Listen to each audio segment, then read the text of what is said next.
Vishnupriya recent trending అనమాట. తనైతే తన గురించి సోషల్ మీడియాలో రకరకాలుగా మాట్లాడుకుంటున్నారు. ఏం జరిగింది, ఏం జరుగుతోంది, ఏం జరగబోతోంది నాకు ఇప్పుడే తెలియాలి. పెద్ద పెద్ద న్యూస్ ఛానల్స్ అయితే తన గురించి వీడియోలు చేసేటటువంటి ప్రయత్నం చేస్తున్నారు. తన ఊహిస్తేనే భయంకరంగా ఉంది. అసలు ఏం జరిగింది, ఎందుకు విష్ణుప్రియ సడన్ గా న్యూస్ లోకి ఎక్కింది? సడన్ అసహ్యం అసహ్యం వేస్తుందిరా.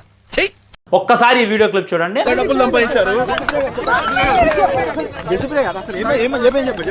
నాకు ఇలాంటి మాటలే పూగు మట్టెక్కుపోతాయి. ఓన్లీ మెంబర్స్ అని చెప్పి ఒకటి క్రియేట్ చేస్తారనమాట.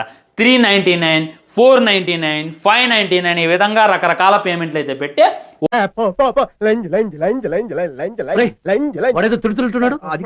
ఓన్లీ మెంబర్స్కి అయితే అది ఎలా ఉంటుంది అనమాట.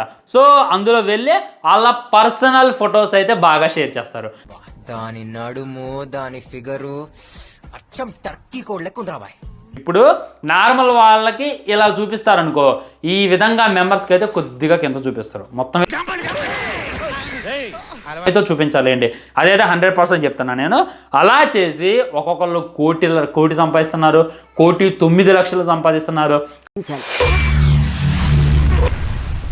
ఏమిటండి మీరు మాట్లాడేది?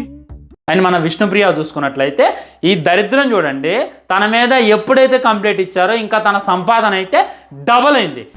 మొన్న ఈ మధ్య చూసా, గుంట మంచి పొంగు మీద ఉంది.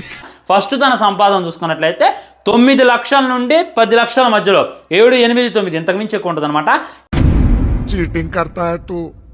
కానీ ఇప్పుడు తన సంపాదన చూసుకున్నట్లయితే అక్షరాల 22 లక్షలు, 8 లక్షలు సంపాదించుకునే అమ్మాయిని 20 లక్షలు చేసింది ఎవరు? మీరు కాదా? కామాంధుడు ఆడది కనబడితే చాలు బుద్ధి బానించుకోడు. ఉన్నటువంటి ఆ అందాన్ని చూపించుకుంటూ మెంబర్స్ ని పొందింది. ఆ మెంబర్స్ తో పాటు డబ్బులు కూడా సంపాదించుకుంది. అందులో తప్పే ఉంది. అది ఆర్ట్ అంటే ఆర్టిస్టులు కూడా అరెస్ట్ చేస్తున్నారా?